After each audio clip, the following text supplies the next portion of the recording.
ನೀ ಮಾಡಬೇಕಾದುದೇನು ಗೊತ್ತಾ? ಹೋಗು ಕಂದ, ಹೋಗು ಕಂದ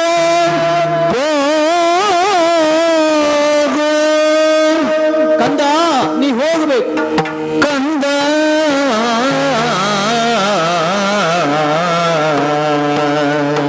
ಮಗನೇ ಭರತ,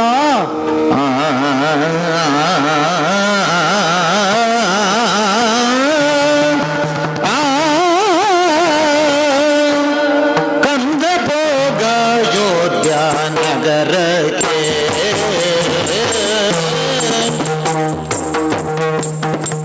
ಕಂದ ಭೋಗ ಯೋಧ್ಯ ನಗರಕ್ಕೆ, ಕಂದ ಕಂದ ಭೋಗ ಯೋಧ್ಯ ನಗರಕ್ಕೆ. ಆನೆ ಕುದುರೆ ಮಂದಿರ ರಾಜ್ಯವ ಆಳುವುದಕ್ಕೆ, ಆನೆ ಕುದುರೆ ಮಂದಿಸರ ರಾಜ್ಯವ ಆಳುವುದಕ್ಕೆ, ಕಂದ ಹೋಗು ಕಂದ ಹೋಗು. ಆನೆ ಕುದುರೆ ಮಂದಿಸರ ರಾಜ್ಯವ ಆಳುವುದಕ್ಕೆ, ಕಂದ ಹೋಗುವುದಲ್ಲ. ಆನೆ ಕುದುರೆ ಮಂದಿ ಸಗ ರಾಜ್ಯವ ಆಳುವುದಕ್ಕೆ, ಕಂದ ಹೋಗು. ಕಂದ ಹೋಗು. ಕಂದ ಹೋಗು.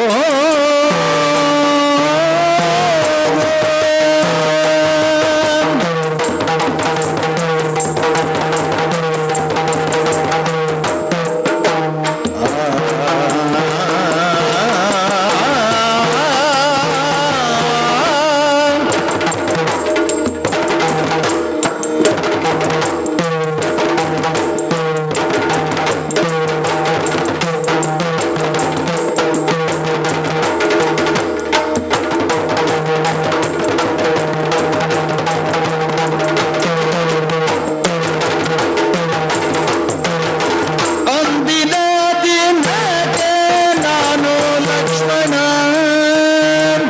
14 ವರ್ಷ ಕಳೆದ ಮೇಲೆ ಅಂದಿನ ದಿನಕ್ಕೆ ನಾನು ಲಕ್ಷ್ಮಣ, ಜಾನಕಿ ಸಹಿತ ಬಂದನ ಪಟ್ಟಣಕ್ಕೆ ತಕ್ಷಣ, ಜಾನಕಿ ಸಹಿತ ಬಂದೆನು ಪಟ್ಟಣಕ್ಕೆ ತಕ್ಷಣ. ಕಂದ ಹೋಗು ಅಯೋಧ್ಯ ನಗರಕ್ಕೆ, ಕಂದ ಹೋಗು ಅಯೋಧ್ಯ ನಗರಕ್ಕೆ, ಕಂದ ಹೋಗು. ಕಂದ ಹೋಗು ಅಯೋಧ್ಯ ನಗರಕ್ಕೆ, ಕಂದ.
ಲೇಸಾಯಿತು ಎನ್ನುವುದಕ್ಕೆ ಇನ್ನೂ ಒಂದು ಕಾರಣ ಉಂಟು ಮಗನ. ಏನಣ್ಣ? ನಾ ಬರುವಾಗ ನಿನ್ನೊಡನೆಂದುವುದಿಲ್ಲ ಎನ್ನುತ್ತ ಮನದಲ್ಲಿ ನೊಂದೇನೈ ಅಂತ ಕೇಳಿದ ನಾನು ಮತ್ತೆ ಪುನಃ ಆ ವಾಕ್ಯವನ್ನು ಉಚ್ಚರಿಸುವ ಹಾಗಾಗಬಾರದಲ್ಲ. ಹಾಗಾಗಿ ನಿನ್ನನ್ನು ಕಂಡೇ ಎನ್ನುವಂತಹ ಸಂತೋಷದಲ್ಲಿ ನಾ ಮಾಡುವಂತಹ ಕರ್ತವ್ಯದಿಂದ ನಾವು ವಿಮುಖನಾಗಬಾರದಲ್ಲ. ಆ ಕರ್ತವ್ಯದ ನೆಲೆಯಲ್ಲಿ ಒಂದೆರಡು ಮಾತುಗಳನ್ನು ಆಡುವುದಕ್ಕುಂಟು. ಏನನ್ನದು? ಪಿತೃಸ್ಥಾನದಲ್ಲಿರುವಂತಹ ನಾನು ಸುತನ ಸ್ಥಾನದಲ್ಲಿರುವಂತಹ ನಿನಗೊಂದೆರಡು ಮಾತಾಡಬೇಕು. ಕಂದ, ಏನಣ್ಣ? ನೀ ಹೋಗಬೇಕು. ಎಲ್ಲಿಂದ ಬಂದೆಯೋ ಅಲ್ಲಿಗೆ ಹೋಗಬೇಕು. ಇದು ಎಷ್ಟು ವಿಶಾಲವಾದ ಅರ್ಥದ ಮಾತು ನೋಡು. ನಾವು ಎಲ್ಲಿಂದ ಬಂದಿದ್ದೆವು ಪುನಃ ಅಲ್ಲಿಗೆ ಹೋಗಿ ಸೇರಬೇಕು. ಇದು ಪ್ರಪಂಚದ ಪ್ರತಿಯೊಂದು ಜೀವಿಗೂ ವಿಧಿಸಿದ ಅಲಿಖಿತವಾದ ಶಾಸನ. ಬಂದ ಸ್ಥಾನಕ್ಕೆ ಹಿಂದಿರುಗುವುದಿಲ್ಲ ಅಂತ ಹೇಳುವುದಕ್ಕೆ ನಾವು ಬಾಧ್ಯಸ್ಥರಲ್ಲ. ಇಲ್ಲಿ ಹುದು ನಮ್ಮನೆ, ಅಲ್ಲಿ ಹುದು ನಮ್ಮನೆ, ಇಲ್ಲಿ ಬಂದಿ ಸುಮ್ಮನೆ. ಯಾಕೆ ನಿನಗೆ ಈ ಮಾತನಾಡ್ತೇನೆ ಅಂತ? ಯಾಕೆ? ಅಯೋಧ್ಯ ನಗರದಿಂದ ರಾಮನನ್ನ ಕಾಣಬೇಕು ಎನ್ನುವ ಹಾಗೆ ಚತುರಂಗ ಬಲವನ್ನು ಬೆರೆಸಿಕೊಂಡು ಬಂದೆಯಲ್ಲ. ಬಂದು ಪಿತೃವಿನ ಮರಣವಾರ್ತೆಯನ್ನು ಅರುಹಿದೆಯಲ್ಲ. ಪುನಃ ನೀನು ಹೋಗಿ ಸೇರಬೇಕಾದದ್ದು ಅಯೋಧ್ಯ ನಗರಕ್ಕೆ. ಸುಮ್ಮನೆ ಹೋಗುವುದಲ್ಲ, ಹೋದ ಮೇಲೆ ಸುಮ್ಮನಿರುವುದು ಅಲ್ಲ. ಕಂದ ಪೋಗ ಅಯೋಧ್ಯ ನಗರಕ್ಕೆ. ಚಂದದಿಂದ ಆನೆ ಕುದುರೆ ಮಂದಿ ಸಹ ರಾಜ್ಯವಾಳುವುದಕ್ಕೆ. ಇಷ್ಟು ಹೊತ್ತು ನಾ ಮಾತಾಡಿದ್ದು ನಿನ್ನ ಅಣ್ಣ ರಾಮನಾಗಿ. ಮತ್ತು ಈಗ ನಾ ಮಾತಾಡುತ್ತಿರುವುದು ಭರತ ರಾಜ್ಯದ ಒಬ್ಬ ಪ್ರಜೆಯಾಗಿ. ಓಹೋ, ಆ ಭರತ ರಾಜ್ಯಕ್ಕೆ ರಾಜನಾದವನು ಭರತನೇ. ಅದನ್ನು ನಾ ಮರೆಯುವ ಹಾಗಿಲ್ಲ. ಇದು ನಿನ್ನ ತಾಯಿ ಅಲ್ಲ, ನನ್ನ ತಾಯಿಯಾಗಿರುವಂತಹ ಕೈಕೆ ಆಡಿದ ಮಾತಿನ ಪ್ರಕಾರವಾಗಿ ತಂದೆಯ ಅಪೇಕ್ಷೆಯೂ ಅದು ಆಗಿದ್ದು ಕೂಡ ನೀನು ಅಯೋಧ್ಯಾಪುರವನ್ನು ಸೇರಿ ರಾಜ್ಯ ಆಳಬೇಕು. ಹೇಗೆ ರಾಜ್ಯ ಆಳಬೇಕು ಅಂತ ಕೇಳಿದ್ರೆ, ರಾಜನಾದವನು ಎಂದೂ ಕೂಡ ಆಳಿಸಿಕೊಳ್ಳುವವರ ಆಳು ಎನ್ನುವ ಹಾಗೆ ಯೋಚಿಸಬೇಕು. ಯಾವಾಗ ಆಳುವವನು ಆಳಾಗುತ್ತಾನೋ ಆಗ ರಾಮರಾಜ್ಯವಾಗುತ್ತದೆ. ಅರ್ಥಾತ್ ರಾಮನಿರುವ ರಾಜ್ಯ ಅಂತಲ್ಲ, ಅದು ಆದರ್ಶದ ರಾಜ್ಯವಾಗುತ್ತದೆ. ತಲೆಯ ಮೇಲೆ ಹೊರುವಂತಹ ಕಿರೀಟ ಚುಚ್ಚುತ್ತದೆ ಎನ್ನುವ ಕಾರಣಕ್ಕೆ ಕಿರೀಟವನ್ನು ಅಲ್ಲಗಳೆಯುವ ಹಾಗಿಲ್ಲವಲ್ಲ. ಕಿರೀಟ ಹೊತ್ತವನಿಗೆ ಕಿರುಕುಳ ತಪ್ಪಿದ್ದಲ್ಲ. ನೀನು ಆಳ್ವಿಕೆಯನ್ನು ಮಾಡಬೇಕು. ಯಮನ ಹಾಗೆ ನೀ ದಂಡಧರನಾಗು, ಇಂದ್ರನ ಹಾಗೆ ನೀನು ಸಕಲ ಐಶ್ವರ್ಯ ಸಂಪನ್ನನಾಗು, ಅಗ್ನಿ ಹಾಗೆ ತೇಜಸ್ವಿಯಾಗು, ಕಡೆಯ ದಿಕ್ಕಿನ ಒಡೆಯನಾಗಿರುವಂತಹ ಮೃಡನಾಗೆ ಲೋಕೇಶ್ವರನಾಗಿದ್ದೂ ಕೂಡ ಹೊತ್ತಿನ ತುತ್ತಿಗಾಗಿ ಭಿಕ್ಷೆ ಬೇಡುವವನಾಗಬೇಕು ರಾಜ. ಇದು ನಿಜವಾದ ರಾಜತ್ವ. ಪ್ರಜೆಗಳಿಂದ ಪಡೆದುದರಲ್ಲಿ ವೈಯಕ್ತಿಕ ಜೀವನವನ್ನು ನಡೆಸುವವನು ನಿಜವಾದ ರಾಜ ಅಲ್ಲ. ಪ್ರಜೆಗಳಿಂದ ಪಡೆದುದಕ್ಕೆ ಹೆಚ್ಚಾಗಿ ತಾನೂ ಸೇರಿಸಿಕೊಟ್ಟು ತನ್ನ ವೈಯಕ್ತಿಕ ಜೀವನಕ್ಕೆ ಬದುಕುವುದಕ್ಕೋಸ್ಕರವಾಗಿ ಭಿಕ್ಷಾಟನೆಯನ್ನು ಮಾಡಬೇಕು ಎನ್ನುವುದೇ ಆ ಶಿವ ತೋರಿಸಿಕೊಟ್ಟಿರುವಂತಹ ಆದರ್ಶ. ನೀ ಹಾಗಾಗು. ವರುಣನಂತೆ ಪಾಶಧರನಾಗು. ರಾಜನಾದವನಲ್ಲಿ ಅಷ್ಟ ದಿಕ್ಪಾಲಕರು ಕೂಡ ತಮ್ಮ ಅಸ್ತಿತ್ವವನ್ನು ಉಳಿಸಿಕೊಳ್ಳುತ್ತಾರೆ ಎನ್ನುವುದು ಸ್ಪಷ್ಟವೇ ತಾನೆ. ನಿನ್ನಲ್ಲಿ ಆ ಎಲ್ಲಾ ಅಷ್ಟದಿಕ್ಪಾಲಕರ ಅಂಶವೂ ಆವಾಹಿತವಾಗಲಿ. ಗುರು ಹಿರಿಯರ ಆಶೀರ್ವಾದಕ್ಕೆ ತಲೆಬಾಗು. ಎಂದೂ ಕೂಡ ಈ ಸಂಪದದ ಕುರಿತಾಗಿ ಅಪೇಕ್ಷೆಯನ್ನು ಪಡೆದೇ ಪ್ರಜಾ ಸಂಪದದ ಕುರಿತಾಗಿ ಚಿಂತಿಸುವುದಕ್ಕೆ ಮುಂದಾಗು. ಆಗ ಇಡೀ ಜೀವಿತದಲ್ಲಿ ಎಂದೂ ಸಂಪಾದಿಸದೇ ಇರುವಂತಹ ಅನರ್ಘ್ಯ ರತ್ನ ಎನ್ನುವಂತಹದ್ದು ಸಂಪಾದನೆ ಆಗುತ್ತದೆ. ಅದುವೇ ಪ್ರಜಾ ಸಂಪದ. ಜನಾನುರಾಗಿ ಆಗಬೇಕು. ವ್ಯಕ್ತಿಯೊಬ್ಬ ಎಷ್ಟು ಕಾಲ ಬದುಕಿದೆ ಎನ್ನುವುದು ಮಹತ್ವದಲ್ಲ, ವ್ಯಕ್ತಿ ಸತ್ತ ಬಳಿಕವೂ ಬದುಕುವುದು ಹೇಗೆ ಎನ್ನುವ ಹಾಗೆ ನಾವು ಯೋಚಿಸಬೇಕು. ಸತ್ತ ಬಳಿಕ ಅರೆ ಕ್ಷಣವೂ ಆ ವ್ಯಕ್ತಿಯನ್ನು ನೆನಪಿಸಿಕೊಳ್ಳುವರಿಲ್ಲ ಅಂತ ಆದ್ರೆ ಅವನ ಇಡೀ ಜೀವಿತವೇ ವ್ಯರ್ಥವಾಗುತ್ತದೆ. ಬದುಕು ಹಾಗಾಗಬಾರದು. ಅರೆ ಕ್ಷಣ ಬದುಕಿದರೂ ನಿರಂತರವಾಗಿ ನೆನಪಿಟ್ಟುಕೊಳ್ಳುವಂತಹ ವ್ಯಕ್ತಿತ್ವವನ್ನು ನಾವು ಧರಿಸಿಕೊಳ್ಳಬೇಕು. ಹಾಗೆ ನೀನಾಗಬೇಕು ಮಗನೇ. ಇದು ರಾಮನ ಆಶೀರ್ವಾದ, ರಾಮನ ಅಂಬೋಣ. ಹೋಗಿ ಆಳು. ಪಿತೃಸ್ಥಾನದಲ್ಲಿರುವಂತಹ ಪಿತೃಲೋಕದಲ್ಲಿರುವಂತಹ ತಂದೆಯು ನಿಜಾರ್ಥದಲ್ಲಿ ಸದ್ಗತಿಯನ್ನು ಹೊಂದುವುದು ಆ ಕಾರಣಕ್ಕೆ. ಈಗ ಹೊಂದಿದ್ದಾರೆ ಅಂತ ಅರ್ಥ ಅಲ್ಲ. ಯಾಕೆ ಕೇಳು, ನಮ್ಮ ಶ್ರದ್ಧೆಯಿಂದ ಹೊಂದಿದ್ದಾರೆ ಅಂತ ನಾವು ಭಾವಿಸಿದ್ರು ಕರ್ತವ್ಯದಿಂದ ಹೊಂದಿಲ್ಲ. ಯಾಕೆ? ಅಯೋಧ್ಯ ನಗರ ಈಗ ಅರಾಜಕತೆಯನ್ನು ಅನುಭವಿಸುತ್ತಾ ಉಂಟು. ದೊರೆಯಾಗಿರುವಂತಹ ದಶರಥ ಭೂಪಾಲರು ಆಳೆ ವಿಜೃಂಭಿಸಿರುವಂತಹ ಅಥವಾ ಪೂರ್ವಸೂರಿಗಳ ಆಳಿರುವಂತಹ ಪ್ರಜಾ ಸಿಂಹಾಸನವನ್ನ ನೀನು ಅದೇ ರೀತಿಯಲ್ಲಿ ಬಾಳಿದೆ ಅಂತ ಆದರೆ ನಿಜಾರ್ಥದಲ್ಲಿ ದಶರಥ ಭೂಪಾಲರು ಬದುಕುತ್ತಾರೆ. ಅದು ಬೇಕಾದ ಬದುಕಿರುವಾಗ ಮಕ್ಕಳಾದವರು ತಂದೆಯನ್ನು ಸಾಯಿಸುವುದಕ್ಕೆ ಯೋಚಿಸುವುದಲ್ಲ, ತಂದೆ ಸತ್ತ ಬಳಿಕವೂ ತಂದೆಯನ್ನು ಬದುಕಿಸುವ ಹಾಗೆ ಪ್ರಯತ್ನಶೀಲರಾಗಬೇಕು ಮಕ್ಕಳಾದವರು. ನೀ ಹಾಗೆ ಮಾಡ್ತೀಯ ಎನ್ನುವ ಭರವಸೆ ನನಗುಂಟು ಮಗನೇ. ಹಾಗಾಗಿ ಇನ್ನು ಹೆಚ್ಚು ಆಡುವುದಕ್ಕಿಲ್ಲ. ನೀನು ಈ ಪ್ರಜಾ ಸಂಪದವನ್ನು ಕೂಡಿಕೊಂಡು ಪುನಃ ಅಯೋಧ್ಯೆಗೆ ಹೋಗು, ಚಂದದಿಂದ ರಾಜ್ಯವಾಳು. 14 ವರ್ಷ ಕಳೆದ ಬಳಿಕ ಸತಿ ಹಾಗೂ ಅನುಜನನ್ನ ಕೂಡಿ ನಾ ಬಂದೇ ಬಿಡ್ತೇನೆ ಅಂತಲ್ಲ, ಬರುವುದಿಲ್ಲ ಅಂತಲೂ ಅಲ್ಲ, ಬಂದೇನು ಶುಭವಾಗಲಿ, ಹೋಗು, ಒಳ್ಳೆಯದಾಗಲಿ. ನೀನು ಬಂದೇನು ಅಂತ ಆದ್ರೆ ನಾನು ಹೋಗೇನು ಅಂತ ಹೇಳಬೇಕಾಗ್ತದೆ. ಅಣ್ಣನೇ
ನೀನು ಹೋಗ್ಲಿಲ್ವಾ? ಹೋಗುವುದಕ್ಕೆ ಸಾಧ್ಯ ಉಂಟಾ? ಯಾಕೆ? ನೀನಿಲ್ಲಿರುವಾಗ, ನಿನ್ನೊಟ್ಟಿಗೆ ಲಕ್ಷ್ಮಣನಿರುವಾಗ ಅದಕ್ಕೆ ಹೇಳಿದ್ದು ಹೋಗು ಅಂತ. ಅದಕ್ಕಾಗಿ ಹೋಗುವುದಿಲ್ಲ ಅಂತ ಹೇಳಿದ್ದು. ನಾವಿರುವಾಗ ಮತ್ತೆ ನೀ ಬೇಕೋ? ಬೇಡ ಅಂತ ನಾನು ಹೇಳಿದ್ದು. ನೀನಿರುವಾಗ, ನೀನೇ ಹೇಳಿದ್ದು ಒಳ್ಳೇದಾಯ್ತು. ನೀನಿರುವಾಗ ಭರತ ಇರಬೇಕಾ ಸಿಂಹಾಸನದ ಮೇಲೆ? ನಾ ಆಡಿದ್ದು ಹೇಗೆ? ನೀನ್ ಆಡಿದ್ದು ಹೇಗೂ ಇರಬಹುದು. ಕಾಡಿನಲ್ಲಿ ರಾಮನಿರುವಾಗ ಮತ್ತೆ ನೀ ಕಾಡುವುದು ಬೇಕಾ ಅಂತ? ಹಾಗಲ್ಲ, ರಾಮನಿರುತ್ತಾ ಭರತನಿರಬೇಕಾ ಸಿಂಹಾಸನದಲ್ಲಿ? ಹೌದು ಅಲ್ವಾ? ಹೌದು, ಇರಲೇಬೇಕು. ಶಾಸ್ತ್ರವೇ ಇದೆ. ಏನು ಹೇಳುತ್ತದೆ? ನೀನೇ ಹೇಳಿದಿ, ಜ್ಯೇಷ್ಠ ಭ್ರಾತೃ ಪಿತೃ ಸಮಾನ ಎನ್ನುವುದಾಗಿರುವಾಗ ಬೇಕಾದಷ್ಟು ಸಿದ್ಧತೆ ಮಾಡಿಕೊಂಡು ಬಂದಿದ್ದೆ ಅಂತ ಅರ್ಥ ಆಗ್ತಾ ಉಂಟು. ನನಗೆ ಯಾವ ಸಿದ್ಧತೆಯೂ ಬೇಡ ಅಣ್ಣ. ಶಾಸ್ತ್ರದ ಸಹಾಯ ಪಡಿತಿದ್ಯಾ? ಯಾವ ಶಾಸ್ತ್ರವು ಇದನಿತ್ತಂ ಎನ್ನುವುದಾಗಿ ಹೇಳ್ತದೆಯೋ ಅದನ್ನೇ ಮಾಡುವವ ನಾನು. ನೋಡು, ಯಾಕೆ? ನಾನು ರಾಮನ ತಮ್ಮ, ಅಯೋಧ್ಯೆಯನ್ನಾಳಿದಂತಹ ದಶರಥ ಭೂಪತಿಗಳ ಮಗ. ಹಾಗಾಗಿ ನಾನು ಹೇಳುವುದು ಶಾಸ್ತ್ರವೇ ಹೇಳ್ತದೆ ಅಂತ ಹೇಳ್ತದೆ. ಯಾವ ಕಾಲಕ್ಕೂ ಅಣ್ಣನಿರುತ್ತಾ ತಮ್ಮನಿಗೆ ಯಾವುದೇ ರೀತಿಯಾದಂತಹ ಸಿಂಹಾಸನ ಸಿಗುವುದಿಲ್ಲ, ಸಿಗುವುದು ಅಥವಾ ಕೊಡುವುದು ಸಲ್ಲ ಎನ್ನುವುದಾಗಿ. ಹಾಗಿರುತ್ತಾ ಅಣ್ಣನಾದಂತಹ ನೀನು ಬದುಕಿರುವಾಗ, ಬದುಕಿನಲ್ಲಿಯೂ ಸರಿ ಇರುವಾಗ, ಸರಿ ಇರುವಲ್ಲಿಯೂ ಪ್ರತಿಯೊಬ್ಬರ ಮನಸ್ಸಿನಲ್ಲಿಯೂ ವಿರಾಜಮಾನನಾಗಿರುವಾಗ ಭರತನಾಗಿ ನಾನು ರಾಜ್ಯವನ್ನು ಆಳುವುದಕ್ಕೆ ಸಾಧ್ಯ ಉಂಟೆ? ನಿನ್ನ ಭರತನಾಗಿ ರಾಜ್ಯವನ್ನು ಆಳಿದರೂ ಜನರ ಮನಸ್ಸಿನಲ್ಲಿ ಭರತನಿರುವುದಕ್ಕೆ ಸಾಧ್ಯ ಉಂಟೆ? ಭರತನಿದ್ದರೂ ಯಾವ ಸ್ಥಿತಿಯಲ್ಲಿದ್ದಾನು? ರಾಮನನ್ನ ಎಳೆದು ಹಾಕಿ ಪ್ರಯತ್ನ ಪೂರ್ವಕವಾಗಿ ಭರತನಿದ್ದಾನೆ ಹೊರತು ಜನರು ಬಯಸುವಂತಹದ್ದು ಭರತನನ್ನಲ್ಲ, ಈ ರಾಮನನ್ನ. ಅಣ್ಣನಾಗಿ ನೀನು ಕಾಡಿನಲ್ಲಿರುವಾಗ ನಾನು ಆ ನಾಡಿನಲ್ಲಿ ರಾಜಪೋಷಾಕುಗಳನ್ನ ಧರಿಸಿ ಇರುವುದಕ್ಕೆ ಸಾಧ್ಯ ಉಂಟೆ? ಇದು ಸಾಧುವೂ ಅಲ್ಲ, ಸಾಧ್ಯವೂ ಇಲ್ಲ ಈ ಭರತನ ಕೈಯಲ್ಲಿ.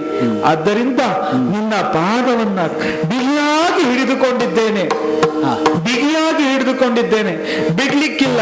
ನೀನು ಬರಬೇಕು, ರಾಜ್ಯವನ್ನ ಆಳಬೇಕು, ನಿನ್ನ ಸೇವಕನಾಗಿ ನಾನು ಇರಬೇಕು. ಇಷ್ಟು ಹೇಳ್ತಾನೆ ನಿಂದಿಸುವುದು ಯಾರನ್ನು? ಹೆಮ್ಮಕ್ಕಳೊಳಗೆ ಕೈಯಾಡಿ ಕೈಗಾದೇವಿ ಅಮ್ಮನಡಿದ ಮಾತಿಗೆ ಸುಮ್ಮನೆ ರಾಜ್ಯವ ಬಿಡುವುದು ನೀತಿಗೆ ಕೈವರಿಯೇ. ಸ್ವರ ಹೇಳ್ತಾ ಉಂಟಲ್ಲ ಏನು? ಅಣ್ಣ, ನಿನಗೆ ಕೇಳ್ತೇನೆ. ಕೆಲವೊಬ್ಬರ ಮಾತಿಗೆ ಪ್ರಾಧಾನ್ಯತೆಯನ್ನು ಕೊಡಬೇಕು, ಕೆಲವೊಬ್ಬರ ಮಾತಿಗೆ ಯಾವ ರೀತಿಯಾದಂತಹ ಉತ್ತರವನ್ನು ಕೊಡುವುದಕ್ಕೆ ಹೋಗಬಾರದು. ಸಮಯ ಅಥವಾ ಯಾವ ಸ್ಥಳದಲ್ಲಿ ನಾವಿದ್ದೇವೆ, ಯಾರಲ್ಲಿ ವ್ಯವಹಾರ ಮಾಡ್ತಾ ಇದ್ದೇವೆ ಎನ್ನುವುದಾಗಿ ನೋಡಿ ಅದನ್ನ ಅರ್ಥವಿಸಿಕೊಂಡು ನಾವು ನಿರ್ಧಾರವನ್ನು ತೆಗೆದುಕೊಳ್ಳಬೇಕಾಗ್ತದೆ. ನಮ್ಮ ತಾಯಿ ಹೇಗಿರುವವಳು ಈ ಕಾಲಕ್ಕೆ? ಅಂದಿನ ಕೈಕೇಯಿಯ ಬಗ್ಗೆ ನಿನಗೆ ಹೇಳಬೇಕು ಅಂತಾದ್ರೆ, ತಾಯಿ ಹೇಗಿದ್ದಾರೆ? ತಾಯಿ ಹಾಗೆ ಇದ್ದಾರಲ್ಲ. ತಾಯಿ ಹಾಗೆ ಇದ್ದರೂ ಕೂಡ ಹೆಣ್ಮಕ್ಕಳಲ್ಲಿ ಗಯ್ಯಾಳಿ ರೀತಿಯಲ್ಲಿ ಇದ್ದಾಳೆ. ನೀ ಆಡಬೇಡ. ನೀ ಹಾಗೆ ಆಡಬೇಕಿದ್ರೆ ಮತ್ತೆ ಪುನಃ ನೀ ಆಚಮನೆ ಮಾಡಿ ಬರಬೇಕು. ಅದರ ಅಗತ್ಯತೆ ಇಲ್ಲ ಅಣ್ಣ ನನಗೆ ಇವತ್ತು. ಯಾಕೆ ಗೊತ್ತಾ? ಅಂತಹ ತಾಯಿಯ ಮಾತನ್ನ ನೀನು ಕೇಳಿ ಬಂದಿದ್ದಿ. ಅಂತಹ ಮಾತಿಗೆ ನೀನು ಯಾವ ಕಾರಣಕ್ಕೂ ನೀನು ಆ ಮಾತನ್ನು ಕೇಳುವಂತಹ ಅಗತ್ಯವೇ ಇರಲಿಲ್ಲ. ಯಾಕೆ? ಭರತ ಏನು ಅಂತ ನಿನಗೆ ಗೊತ್ತಿದೆ. ಸಿಂಹಾಸನವನ್ನ ಯಾವ ಕಾಲಕ್ಕೂ ಭರತ ಬಯಸಿದವನಲ್ಲ. ಯಾಕೆ? ನಿನ್ನ ತಮ್ಮ ನಾನು, ದಶರಥ ಭೂಪತಿಗಳ ಮಗ ನಾನು, ಇಕ್ಷ್ವಾಕು ವಂಶದಲ್ಲಿ ಹುಟ್ಟಿದವನು ನಾನು. ಯಾವುದು ವಿದಿತ, ಯಾವುದು ಸರಿಯಲ್ಲ ಎನ್ನುವುದು ನನಗೆ ಅರ್ಥ ಆಗ್ತದೆ ಅಣ್ಣ. ಆ ಕಾರಣಕ್ಕಾಗಿ ನಾನು ಹೇಳುವುದು, ನೀನೇ ಬರಬೇಕು. ಆ ಮಾತನ್ನ ನೀನು ತಿರಸ್ಕರಿಸಬೇಕು. ಪುತ್ರೋ ಜಾಯತೆ ಕ್ವಚಿದಪಿ ಕುಮಾತಾನ ಭವತಿ. ಅದಿರಬಹುದಲ್ಲಿ ಮಕ್ಕಳು ತಪ್ಪು ಮಾಡಬಹುದು ಅಥವಾ ಕೆಟ್ಟ ಮಕ್ಕಳು ಹುಟ್ಟಬಹುದು. ತಾಯಿ ಕೆಟ್ಟವಳು ಅಂತ ಆಗುವುದಿಲ್ಲ. ಇರಬಹುದು, ಆದ್ರೆ ತಾಯಿಗಿಂತ ಮಿಗಿಲಾದ ದೇವರಿಲ್ಲ ಅಂತ ಪ್ರಾಜ್ಞರು ಕೇವಲ ಆಡಿದ್ದಲ್ಲ, ಅದು ಆಚರಿಸುವುದಕ್ಕಿರುವುದು ಅಂತ ತೋರಿಸಿಕೊಟ್ಟಿದ್ದಾರೆ. ನೀ ಮತ್ತೊಮ್ಮೆ ಅಮ್ಮನ ಬಗ್ಗೆ ಆಡಬೇಡ. ಅವಳು ನಿನ್ನ ಅಮ್ಮ ಅಲ್ಲ, ನನ್ನ ಅಮ್ಮ. ಪುನರ್ವಸು ನಕ್ಷತ್ರದಲ್ಲಿ ಹುಟ್ಟಿದ ರಾಮ ಬೇರೆಯಲ್ಲ, ಪುಷ್ಯ ನಕ್ಷತ್ರದಲ್ಲಿ ಹುಟ್ಟಿದ ಭರತ ಬೇರೆಯಲ್ಲ. ಹಾಗಾದ್ಮೇಲೆ ರಾಮ ತನ್ನ ಮಗ ಅಂತ ಎತ್ತಿ ಆಡಿಸಿದ ಕೈಕೆಯವಳು. ಹಾಗಾಗಿ ನೀ ತಾಯಿ ಬಗ್ಗೆ ಆಡಬೇಡ. ಆ ವಿಚಾರವನ್ನು ಒತ್ತಟ್ಟಿಗಿಡು. ಇನ ಕುಲದ ಸೌಭಾಗ್ಯದಲ್ಲಿ ನಾವೇನು ಅಂತ ಯೋಚಿಸಬೇಕು. ತಮ್ಮ ಕೇಳಿನ ಕುಲದ ರಾಜರ ಜನಿಸಿರು, ತಮ್ಮ ಕೇಳಿನ ಕುಲದ ರಾಜರ ಜನಿಸಿರ್ತು, ಧರ್ಮವೇ ಸತ್ಯವನ್ನು ಬಿಟ್ಟು ನಡೆಯುವುದು. ಪಿತನ ರಾಜ್ಯವ ಬೀರಿ ಪಿಂದ ನಡೆದವರುಂಟ, ಪಿತನ ರಾಜ್ಯವ ಬೀರಿ ಪಿಂದ ನಡೆದವರುಂಟೆ. ಅತಿರೇಕ ವಿದುಲೋಕ ಗತಿ ಚೋದ್ಯ ವಯ್ಯ.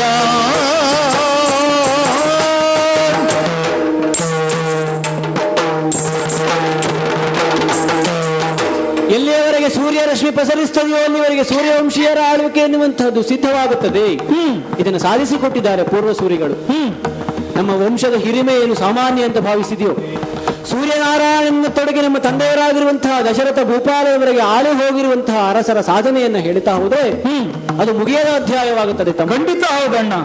ಇಕ್ಷ್ವಾಕು ಮಹಾರಾಜ ಅಯೋಧ್ಯ ಎನ್ನುವಂತಹ ಹೆಸರನ್ನ ಕೊಟ್ಟು ನಾಮಕರಣ ಮಾಡಿದವನು ಇಲ್ಲಿಗೆ. ಅವನ ಮಗನಾಗಿರುವಂತಹ ನಿಮಿ ಲೋಕ ಕಲ್ಯಾಣಾರ್ಥವಾಗಿ ಯಾಗವನ್ನು ಮಾಡುವುದಕ್ಕೆ ಸಿದ್ಧನಾಗಿ ವಸಿಷ್ಠರ ಶಾಪಕ್ಕೆ ಗುರಿಯಾಗಿಯೂ ಕೂಡ ತನ್ನ ತೊಡಗಳನ್ನು ಮತಿಸುವ ಕಾರಣಕ್ಕೆ ಮಿಥಿಲಾಪುರವಾಯಿತಂತೆ.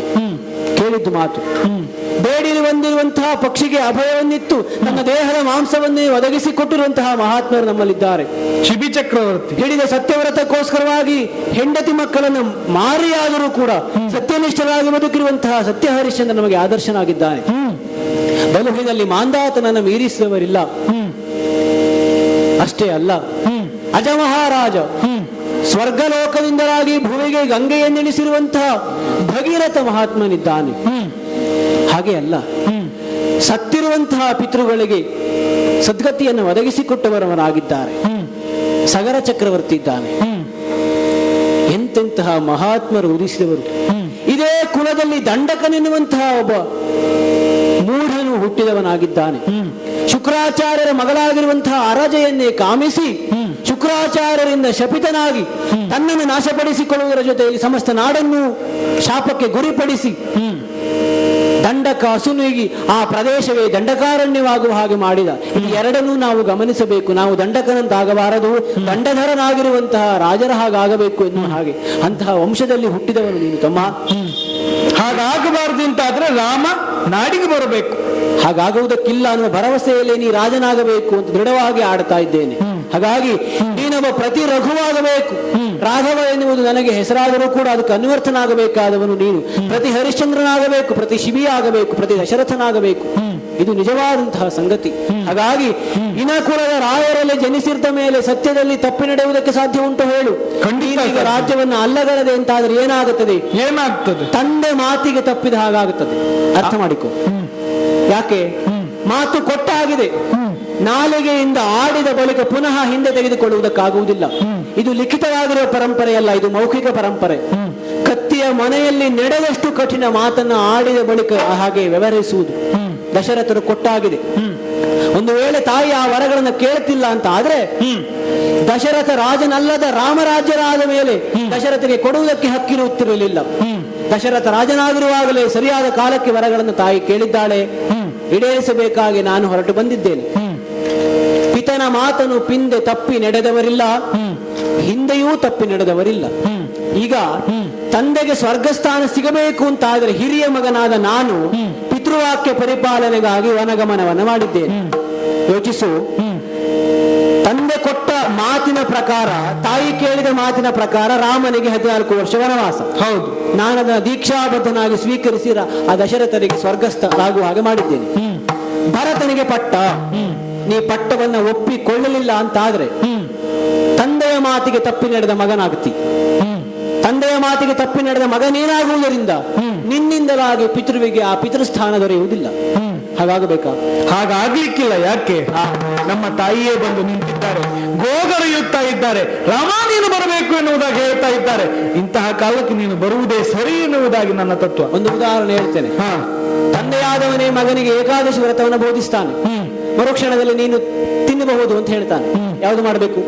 ಏಕಾದಶಿ ವ್ರತವನ್ನು ಮಾಡಬೇಕು. ಹಾಗಾಗಿಯೇ ಆ ಮಾತಿನ ಪಾಲಿಸುವುದಕ್ಕೋಸ್ಕರವಾಗಿ ರಾಮ ಬಂದಿದ್ದಾನೆ.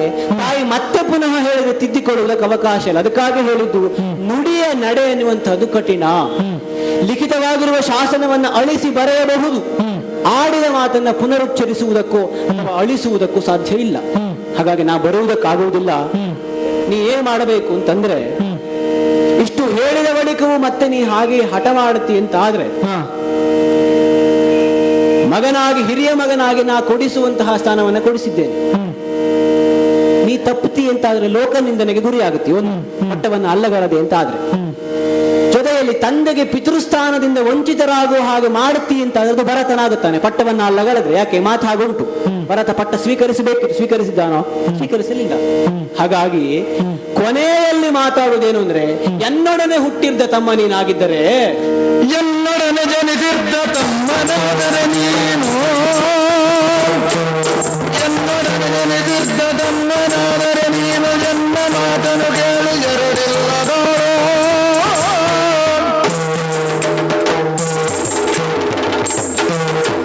ಹಾಗಾಗಿ ಹೇಳ್ತಿರುವುದು, ಯಾವ ಅಣ್ಣನಿಗೋಸ್ಕರವಾಗಿ ನೀನು ಈ ಪಟ್ಟವನ್ನು ಅಲ್ಲಗಲಿತಾ ಇದ್ದೀಯೋ ಅಂತಹ ಅಣ್ಣನಿಗೆ ತಮ್ಮನಾಗಬೇಕು ಅನ್ನುವ ಇಚ್ಛೆ ನಿನಗಿಲ್ವಾ? ಖಂಡಿತ ಆಗಬೇಕು. ಹಾಗಾಗಬೇಕು ಅಂತ ಅದನ್ನ ಈ ಪಟ್ಟವನ್ನು ಏರಬೇಕು. ಯಾಕೆ? ಅಣ್ಣನಾದವನು ತಂದೆಯ ಮಾತನ್ನ ಪಾಲಿಸುವುದರಲ್ಲಿಯೇ ಸಾರ್ಥಕತೆ ಉಂಟು ಅಂತ ತಿಳಿದು ವನಗಮನವನ್ನು ಮಾಡಿ ಅಣ್ಣನ ಸ್ಥಾನವನ್ನು ಸರಿಯಾಗಿ ನಿಭಾಯಿಸಿದ್ದಾನೆ. ಅಣ್ಣನಾದವನು ತನ್ನ ಕರ್ತವ್ಯವನ್ನು ಸರಿಯಾಗಿ ನಿಭಾಯಿಸಿದ್ದಾನೆ ಅಂತ ಆದ್ರೆ ಅಣ್ಣನೇ ಆದರ್ಶ ಪುರುಷನಾಗಿ ಭಾವಿಸಿಕೊಳ್ಳುವ ತಮ್ಮ ಅಣ್ಣನಂತೆಯೇ ಬದುಕಬೇಡವೇನೋ? ಬದುಕಬೇಕು. ಹಾಗಾಗಿಯೇ ನೀ ಪಟ್ಟ ಏರಬೇಕು. ಈಗ ನಿನ್ನ ಕಡೆಯ ಮಾತು ಇದೆ. ಕಡೆಯ ಮಾತು, ನನ್ನೊಡನೆ ಹುಟ್ಟಿರ್ದ ತಮ್ಮ ನೀನಾಗಿದ್ದರೆ ರಾಮನ ತಮ್ಮ ನಾನು, ರಾಮನನ್ನ ಅಣ್ಣ ಅಂತ ನೀ ಲೋಕದಲ್ಲಿ ಹೇಳಿಕೊಂಡು ತಿರುಗುತ್ತಿ ಅಂತ ಆದ್ರೆ ಆ ಭ್ರಾತೃ ಪ್ರೇಮ ನಿನ್ನ ಎದೆಯಲ್ಲಿ ಉಂಟು ಅಂತ ಅಂತ ಆದ್ರೆ ತಂದೆಯ ಮಾತನ್ನು ನೀ ಉಳಿಸಬೇಕು. 14 ವರ್ಷವಾದರೂ ನೀ ಆಳಬೇಕು. ಅಣ್ಣ, ಇದು ಕೊನೆಯ ಮಾತು. ನೀನು 1000 ಮಾತನಾಡಿದ್ರು ನಾನು ಯಾವ ಕಾರಣಕ್ಕೂ ಬಗ್ಗುತ್ತಿರಲಿಲ್ಲ. ಲೋಕ ನಿಂದನೆಗೆ ಭರತ ಗುರಿಯಾಗುತ್ತಾನೆ ಅಂತ ಹೇಳಿದ್ರು ಕೇಳ್ತಾ ಇರಲಿಲ್ಲ. ಯಾಕೆ? ರಾಮಾನುಜ ಆಗಬೇಕು ಅಂತ ದೃಷ್ಟಿ ಮಾಡಬೇಕು. ಹೇಳ್ತೇನೆ ಕೇಳು. ನೀನಷ್ಟನ್ನು ಹೇಳಿದ್ರು ನಾನು ಕೇಳ್ತಾ ಇರಲಿಲ್ಲ. ಯಾಕೆ? ಆಗಲೇ ಲೋಕ ನಿಂದನೆಗೆ ಭರತ ಗುರಿಯಾಗಿದ್ದಾನೆ, ರಾಮನನ್ನ ಕಾಡಿಗಟ್ಟಿದ್ದಾನೆ, ತಂದೆಯನ್ನ ಇಹಲೋಕಕ್ಕೆ ಕಳಿಸಿದ್ದಾನೆ ಎನ್ನುವಾಗಿ ಜನ ಮಾತನಾಡುತ್ತಾರೆ. ಆದ್ರೆ ನಿನ್ನ ಈ ಒಂದು ಮಾತಿದೆಯಲ್ಲ, ಅಣ್ಣನಿಗೆ ತಮ್ಮನಾಗ್ತೀಯೋ ಅಂತ ಕೇಳಿದೆಯಲ್ಲ, ಇಲ್ಲಿ ನಾನು ಸೋತೆ ಅಣ್ಣ. ನಿನಗೆ ಈ ಸೋಲಬೇಕು ಅಂತಲೇ ಸ್ಟಾರ್ಟ್. ಅಣ್ಣ ಕೇಳಿರೇಳು ವತ್ಸರದ ಮರುದಿನ, ಅಣ್ಣ ಕೇಳಿರೇಳು ವತ್ಸರದ ಮರುದಿವಸ ಒಂದದಿಗ 9 ಗಳಿಗೆ ಬರೆಯಂತ ಅಗ್ರಜ ನೀನಷ್ಟರುಳು ಬಾರದಿರ್ತಾರೆ, ಅಗ್ರಜ ನೀನಷ್ಟರುಳು ಬಾರದಿರ್ತಾರೆ, ಅಗ್ನಿ ಕೊಂಡರೊಡನೆ ನಿಮ್ಮ ಸೋಡ.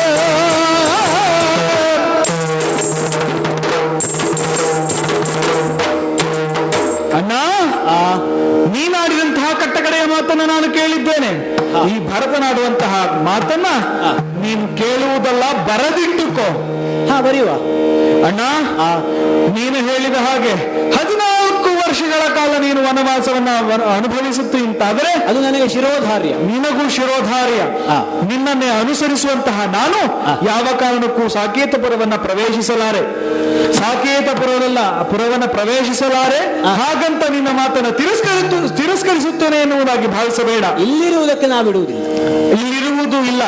ಹಾಗಂತ ಸಾಕೇತವನ್ನು ಪ್ರವೇಶಿಸುವುದಿಲ್ಲ. ಮತ್ತೆಲ್ಲಿ ಹೋಗ್ತಿ? ನಂದಿಗ್ರಾಮದಲ್ಲಿ ನಾನು ಜಟಾವಲ್ಕರ ಧಾರಿಯಾಗಿ ನೀನು ಯಾವ ರೀತಿಯಾಗಿ ಅನ್ನ ವಸನವನ್ನ ಒಟ್ಟು ಜೀವನವನ್ನ ಸಾಗಿಸುತ್ತೀಯೋ ಅದೇ ರೀತಿಯಾಗಿ ನಾನು ಜೀವನವನ್ನ ಸಾಗಿಸುತ್ತೇನೆ ಅಣ್ಣ. ಅಷ್ಟೇ ಅಲ್ಲ, ಕಟ್ಟ ಕಡೆಯದಾಗಿ ಒಂದು ಮಾತನ್ನ ಆಡ್ತೇನಣ್ಣ. ಏನು ಮಗನೇ? ನೆನಪಿನಲ್ಲಿ ಇಟ್ಟುಕೊಳ್ಳಬೇಕು. ಒಂದು ವೇಳೆ 14 ವರ್ಷಗಳ ನಂತರ ನೀನು 9 ಗಳಿಗೆ ತನಕ ನೀನು ಬರುವ ತನಕ ಕಾಯ್ತೇನೆ. ಆದರೆ 9 ಗಳಿಗೆಯ ಒಂದು ಕ್ಷಣ ಏನಾದ್ರೂ ಮೀರಿತು ಅಂತಾದ್ರೆ ನಾಳಿನ ದಿನ ಭರತ ನಿನ್ನ ಕಣ್ಣೆದುರಿಗೆ ಇರುವುದಿಲ್ಲ ಅಣ್ಣ, ಇರುವುದಿಲ್ಲ. ಇದು ಮರೆತು ಹೋಗರದಿನ ಮರೆತು ಲಕ್ಷ್ಮಣ, ಮರೆತು ಹೋಗರದಿನ ಮರೆತು ಲಕ್ಷ್ಮಣ, ಶರತುದಿಯ ಬರೆದು ಗಿರಿದು ಬರೆಯೋ.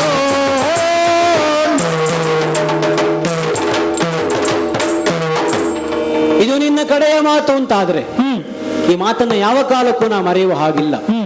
ಮರೆತು ಹೋಯಿತು ಅಂತ ಮತ್ತೆ ಪಶ್ಚಾತ್ತಾಪ ಪಡುವುದಕ್ಕೂ ಇಲ್ಲ. ಹಾಗಾಗಿ ತಮ್ಮನಾದ ಲಕ್ಷ್ಮಣನಿಗೆ ಸೂಚಿಸುತ್ತಾ ಇದ್ದೇನೆ, ಬಾಣದ ಮೊನೆಯಲ್ಲಿ ಬರೆದಿಟ್ಟುಕೋ 14 ವರ್ಷ ಎನ್ನುವ ಹಾಗೆ. 14 ವರ್ಷ ಕಳೆದು 9 ಗಳಿಗೆ ನೀ ಕಾಯಬೇಕು ಅಂತಿಲ್ಲ. ಸಮಯಕ್ಕೆ ಸರಿಯಾಗಿ ನಾ ಬರುತ್ತೇನೆ, ಅದಕ್ಕಾಗಿ ಎಷ್ಟು ಬೇಗ. ಹಾಗಾಗಿ 14 ವರ್ಷ ಕಳೆದು 8 ಗಳಿಗೆ ಒಳಗಾಗಿಯೇ ನಾ ಅಲ್ಲಿ ಇರ್ತೇನೆ. 9 ಗಳಿಗೆವರೆಗೆ ನಿನ್ನನ್ನು ಕಾಯಿಸುವುದಿಲ್ಲ. ಆದ್ರೆ 14 ವರ್ಷ ನೀನಿರಬೇಕು. ಬಾಣದ ಮನೆಯಲ್ಲಿ ಬರೆಸಿದ್ದೇನೆ, ಬೇಸರಿಸಬೇಡ. ಸ್ವಲ್ಪ ಕಟುವಾಗಿ ಆಡಬೇಕಾಯಿತು, ಭಾವ ಬಂಧನಕ್ಕೆ ನಿನ್ನನ್ನು ಬಗ್ಗಿಸಬೇಕಾಯಿತು. ಅದು ನನಗೆ ಅನಿವಾರ್ಯ ತಮ್ಮ. ಅಣ್ಣ, ನೀನು ಬರುವುದಿಲ್ಲ ಅಂತಾದ್ರೆ ರಾಮನ ಸೇವಕನಾಗಿ ನಾನು ತಂದಿರುವಂತಹ ಪರಂಪರಾಗತವಾಗಿ ಬಂದಂತಹ ಈ ಹಾವುಗೆಗಳನ್ನ ನೀನು ಮೆಟ್ಟಬೇಕು. ಏನೋ ಇದು, ನೀನು ಮೆಟ್ಟಿದಂತಹ ಪಾದುಕೆಗಳನ್ನ ಈ ಭರತ ತಲೆಯ ಮೇಲೆ ಹೊರಬೇಕು. ಹೊತ್ತಂತಹ ಈ ಪಾದುಕೆಯೇ ನಾಳಿನ ದಿನ ಅಯೋಧ್ಯಾಪುರವನ್ನ ಪಾಲಿಸುತ್ತದೆ, ಲಾಲಿಸುತ್ತದೆ. ರಾಮರಾಜ್ಯವಾದುದು ಈ ಕ್ಷಣಕ್ಕೆ ನೋಡಿ. ಭ್ರಾತೃಪ್ರೇಮ ಎನ್ನುವುದಕ್ಕೆ ಹೊಸ ಭಾಷ್ಯವನ್ನು ಬರೆದವನಲ್ಲವೇನು ನೀನು? ರಾಮನಿಲ್ಲದ ಅಯೋಧ್ಯ ಇಲ್ಲ, ಖಂಡಿತ ಅಲ್ಲ. ರಾಮನಿಗಿರದಂತಹ ರಾಜಪೋಷಾಕಗಳು ಭರತನಿಗೆ ಬೇಕಿಲ್ಲ. ರಾಮನುನ್ನದಂತಹ ಮೃಷ್ಟಾನ್ನ ಭೋಜನಗಳು ಭರತನಿಗೆ ಬೇಕಿಲ್ಲ. ರಾಮ ವಾಸಿಸದಂತಹ ಅಯೋಧ್ಯೆಯು ಭರತನಿಗೆ ಬೇಕಿಲ್ಲ. ನಂದಿಗ್ರಾಮವನ್ನು ಸೇರ್ತೇನೆ, ಜಟಾವಲ್ಕರಧಾರಿಯಾಗುತ್ತೇನೆ, ಸಿಂಹಾಸನದ ರಕ್ಷಕನಾಗುತ್ತೇನೆಯೇ ಹೊರತು ಸಿಂಹಾಸನಾರೂಢನಾಗುವುದಿಲ್ಲ, ಸಾಧ್ಯವೇ ಇಲ್ಲ. ನನ್ನ ಸಂಕೇತವಾಗಿ ಈ ಹಾವುಗೆಗಳನ್ನು ನಾ ಮೆಟ್ಟಬೇಕಾ? ಇಷ್ಟು ಭಾವತೀವ್ರತೆಗೆ ಒಳಗಾದ ಭರತನನ್ನ ಬಾಳಿಸುವುದಕ್ಕೆ ರಾಮ ಇನ್ನೆಷ್ಟು ಎತ್ತರಕ್ಕೆ ಬೆಳೆಯಬೇಕು. ಭರತನೇ ಇಷ್ಟು ಎತ್ತರಕ್ಕೆ ಬೆಳೆದ ಅಂತ ಆದರೆ ರಾಮನ ಬೆಳೆಯುವಿಕೆ ಇನ್ನೆಷ್ಟು ಎತ್ತರವಾಗಬೇಕು. ನಾ ಅಂತರ್ಯದಲ್ಲಿ ತರ್ಕಿಸುವಂತಹದ್ದು ಹೀಗೆ. ಪ್ರತಿಯೊಬ್ಬರ ಮನಸ್ಸಿನಲ್ಲಿಯೂ ರಾಮರಾಜ್ಯ ಸ್ಥಾಪನೆ ಆಗಬೇಕು ಎನ್ನುವ ಕಾರಣಕ್ಕಾಗಿ ಈ ಹಾವುಗೆಗಳನ್ನ ಸ್ಪರ್ಶಿಸಿಕೊಡಬೇಕು ಅಂತ ನೀನು ಆಡುತ್ತಿದ್ದೀಯ. ಬರುವಾಗಲೂ ನಾ ಗಮನಿಸಿದ್ದೇನೆ, ರಥಾರೂಢನಾಗಿ ಬರಲಿಲ್ಲ, ಪಾದುಕೆಯನ್ನು ತಂದಿದ್ದಿ. ಆ ಪಾದುಕೆಗಳನ್ನ ರಾಮನ ಪ್ರತಿನಿಧಿಯಾಗಿ ಆಳುವುದಕ್ಕೋಸ್ಕರವಾಗಿ ನೀವು ಬಳಸುವುದು ಅಂತ. ಎಲ್ಲಿಯೂ ಮರೆತೂ ಕೂಡ ಭರತನಿಗೆ ರಾಜ್ಯದ ಆಸೆ ಆಗಬಾರದೆನ್ನುವ ಕಾರಣಕ್ಕೆ ಈ ಪಾದುಕೆಗಳನ್ನು ನೀವು ಬಯಸುತ್ತಿರುವುದು. ಆಗಲಿ ಅಂತ ಪಾದುಕೆಗಳನ್ನೇ ನೀ ಅಪೇಕ್ಷಿಸುತ್ತೀಯ ಅಂತ ಆದರೆ ತುಂಬು ಭಾವದಿಂದ ನನ್ನ ಚರಣ ಕಮಲಗಳನ್ನ ಆ ಪಾದುಕೆಯ ಮೇಲೆ ಇರಿಸ್ತೇನೆ. 14 ವರುಷ 14 ದಿನಗಳೋ ಎನ್ನುವ ಹಾಗೆ ಕಳೆದು ಬಂದು ಮತ್ತೆ ಅನುಜರನ್ನೊಡಗೂಡಿದ ರಾಮನಾಗುತ್ತೇನೆ. ಈ ಪಾದುಕೆಗಳನ್ನು ನಿನಗೆ ಪ್ರದಾನಿಸ್ತಾ ಇದ್ದೇನೆ. ಪಾದುಕಾ ಪ್ರದಾನ ಸಂಪನ್ನವಾಗುತ್ತಾ ಸ್ವೀಕರಿಸಿ. ಹರೇ ರಾಮ ಹರೇ ರಾಮ ಹರೇ ರಾಮ.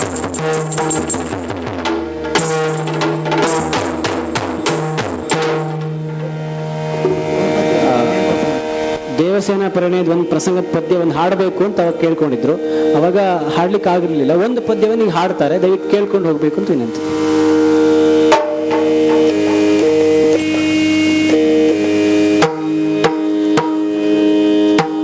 ಚಾರು ಚಂದ್ರಿಕೆ ಕಿರಭಾಷಿಣಿ, ಚಾರು ಚಂದ್ರಿಕೆ ಕಿರಭಾಷಿಣಿ ಪಾರಿಜಾಂಬಕಿಯ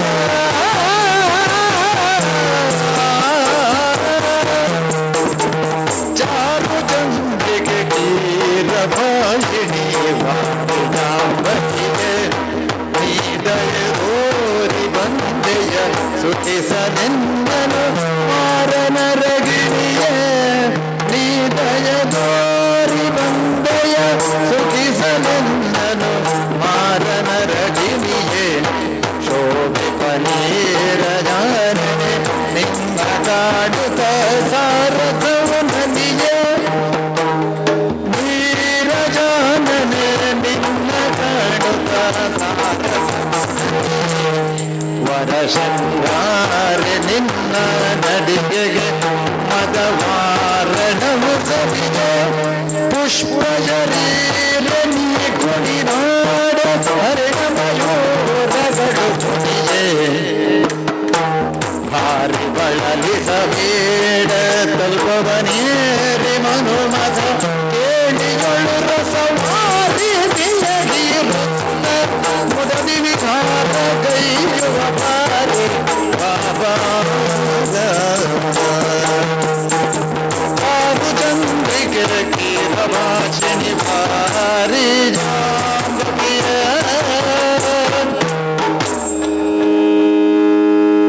ಆದಿದೇವ ಸಕಲಾಗಮ ಪೂಜಿತ ಯಾದವ ಕುಲ ಮೋಹನ ರೂಪ ವೇದೋದ್ಧಾರಕ ತಿರುಪತಿ ವೆಂಕಟ ವೇಣುನಾಥ ಪ್ರಿಯ ನಮೋ ನಾರಾಯಣತೆ ನಮೋ ನಮೋ ನಾರದ ಸಂಭುತ ನಮೋ ನಮೋ ಆದಿದೇವ ಸಕಲಾಗಮ ಪೂಜಿತ ಯಾದವ ಕುಲ ಮೋಹನ ರೂಪ ವೇದೋದ್ಧಾರಕ ತಿರುಪತಿ ವೆಂಕಟ ವೇಣುನಾಥ ಪ್ರಿಯ ನಮೋ ನಮೋ ನಾರಾಯಣ ನಮೋ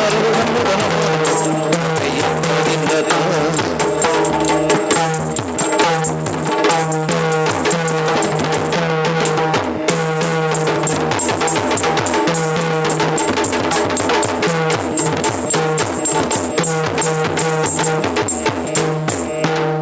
ಸಂಭುತ ನಮೋ ಕಾರ್ಯಕ್ರಮವನ್ನು ವೀಕ್ಷಿಸಿದಂತಹ ಸಮಸ್ತರಿಗೂ ಕೂಡ ಧನ್ಯವಾದಗಳು. ಕಲಾವಿದರಿಗೆ ಒಂದು ಕಲಾ ಗೌರವವನ್ನು ನೀಡುವಂತಹ ಒಂದು ಸುಸಂದರ್ಭ ಈಗ. ಹಿಮ್ಮೇಳದಲ್ಲಿ ಭಾಗವತರಾಗಿ ನಮಗೆ ಸಹಕಾರವನ್ನು ನೀಡಿದಂಥವರು ಶ್ರೀಯುತ ಕಿರಣ್ ಹೆಗಡೆ ಹಾಡಿಕೈ. ಇವರಿಗೆ ಗೌರವವನ್ನು ಸಮರ್ಪಿಸಬೇಕು ಅಂತ ಹೇಳಿ ನಮ್ಮ ಕುಟುಂಬದವರಲ್ಲಿ ಪ್ರಾರ್ಥನೆ.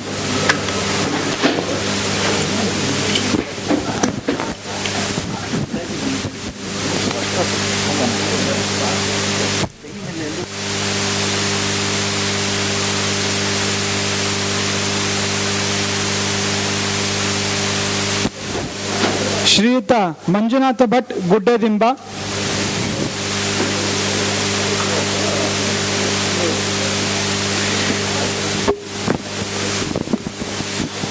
ಶ್ರೀಶಾ ಹೆಗಡೆ ಐತುಮನೆ,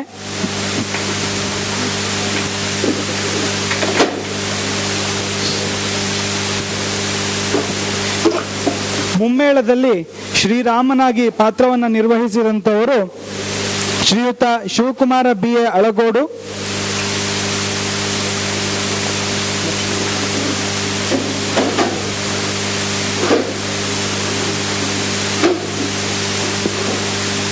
ವಸಿಷ್ಠರಾಗಿ ಶ್ರೀ ಚಂದನ್ ಕಲಾಹಂಸ,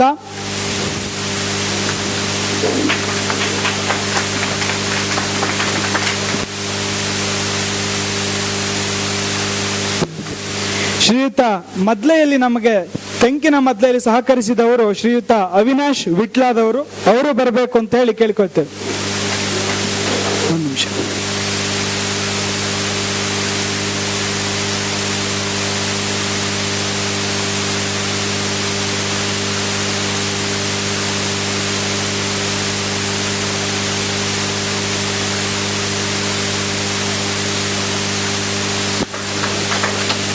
ಈ ಕಾರ್ಯಕ್ರಮಕ್ಕೆ ಪ್ರತ್ಯಕ್ಷವಾಗಿ ಹಾಗೂ ಪರೋಕ್ಷವಾಗಿ ಸಹಕರಿಸಿದಂತಹ ಪ್ರತಿಯೊಬ್ಬರಿಗೂ ಕೂಡ ಧನ್ಯವಾದಗಳನ್ನು ಸಮರ್ಪಿಸ್ತಾ ಕಾರ್ಯಕ್ರಮವನ್ನು ಮುಕ್ತಾಯ ಮಾಡ್ತಾ ಇದ್ದೇವೆ. ಧನ್ಯವಾದಗಳು.